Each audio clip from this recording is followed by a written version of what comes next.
Hello everyone, this is Professor Kuehn. Let's do a review of where we've been so far. So the question that we were asking is what causes the coherence of bodies? And the answer that Galileo provided was that nature abhors a vacuum. So the natural question is, how much does nature abhor a vacuum?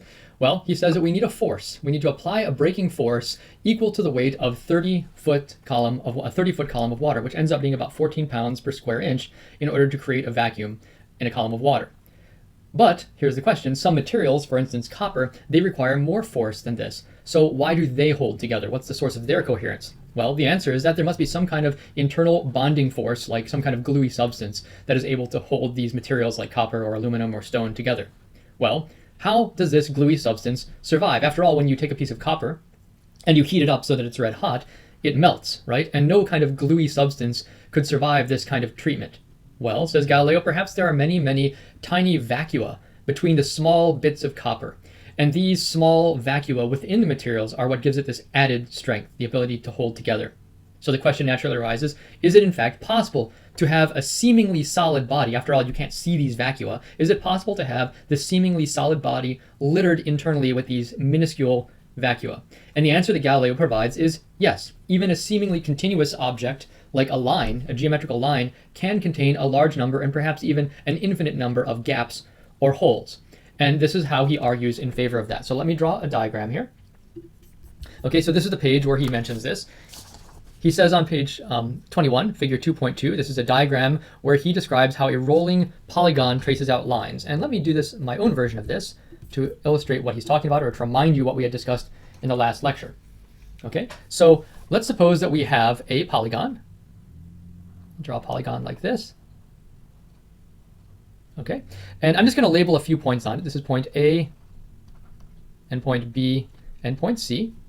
And then inside of this polygon, let me draw a little dot right here. Inside of this, we have fixed another polygon like this. And let me call these points H and I and K. Like this. All right. And let's suppose we take this polygon, we set it on a table, and we begin rolling it, kind of flopping it, right? So when we roll it, what's going to happen is this point B is going to stay fixed, and point C is going to kind of come down to right there. Point A is going to rise up.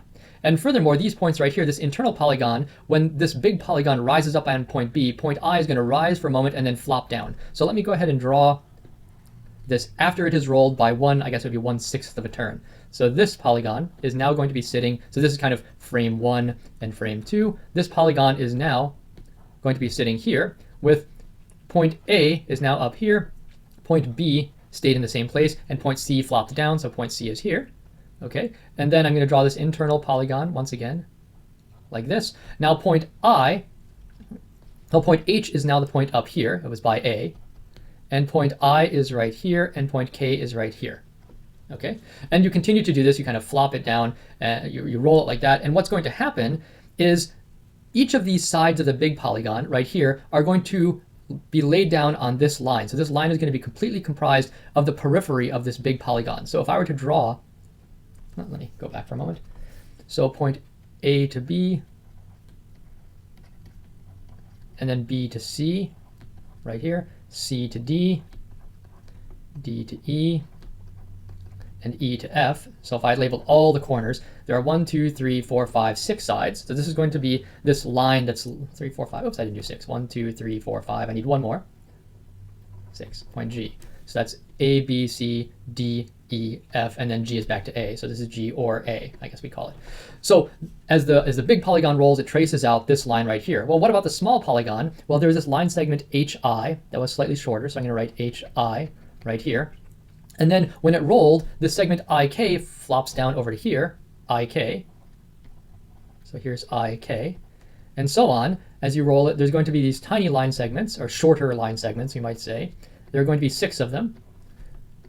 And notice that these 6 line segments are going to be separated by these gaps right here, right, as you roll this polygon. So as you roll it around one entire time, it's going to have 6 long line segments that correspond to this line, and 6 short line segments, that is the periphery of the internal hexagon, separated by these 6 gaps. So this is the case for 6-sided figures as you roll them. Well, what if we, instead of using a 6-sided figure, a hexagon with another hexagon inside, we were to use a 12-sided figure and did the same thing? Well, let me draw that right here. We have a 12-sided figure with a 12-sided figure on the inside. Well, once again, as you roll it, you're going to have a line on the bottom that is now going to be comprised of 12 line segments.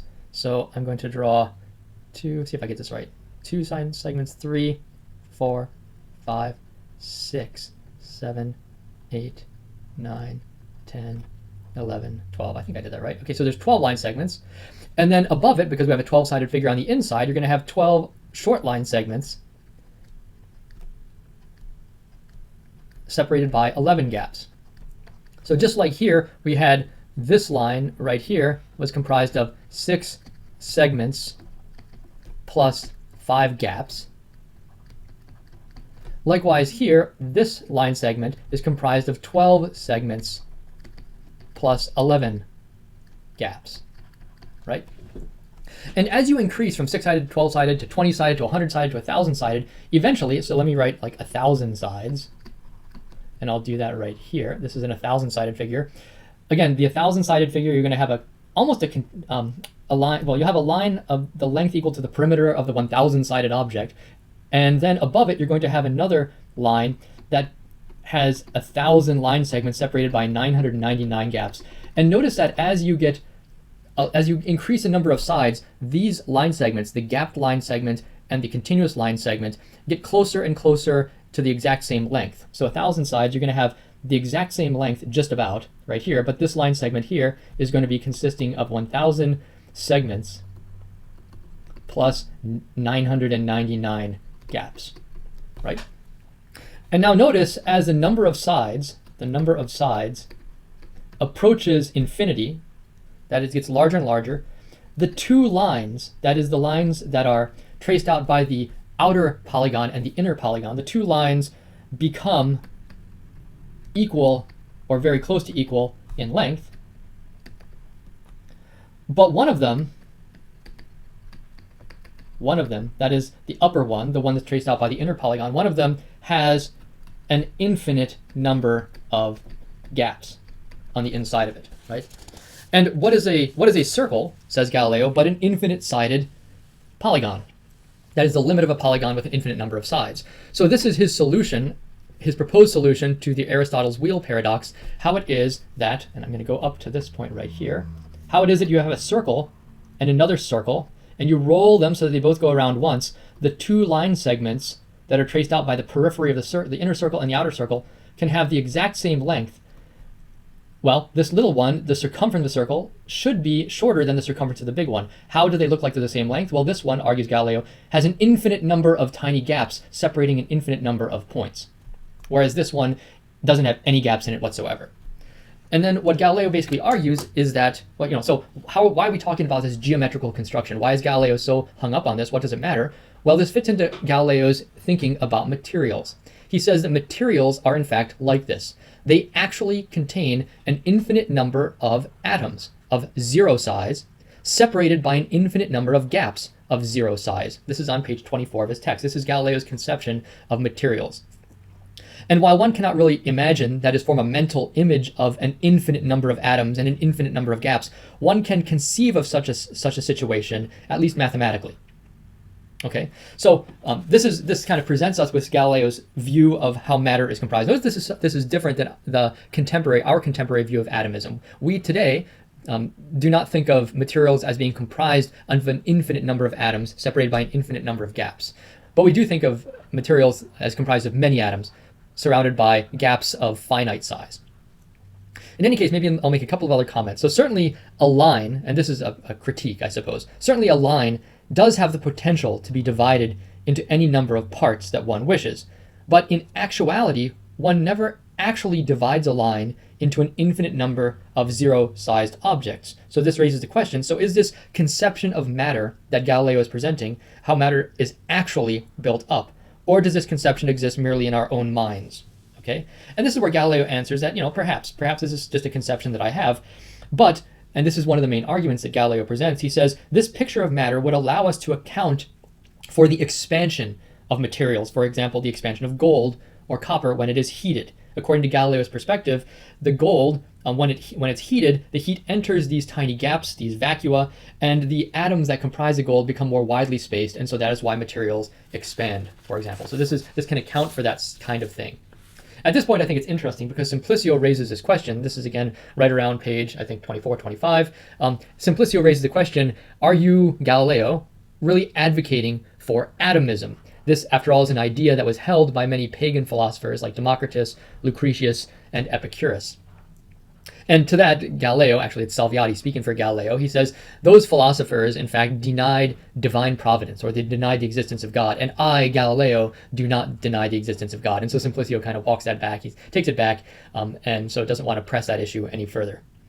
Okay, so next time what I want to do is talk about, we'll move into chapter 3, and in chapter 3, the Salviati, Segredo, and Simplicio remind themselves why, after all, were we committed to this idea that nature opposed a vacuum.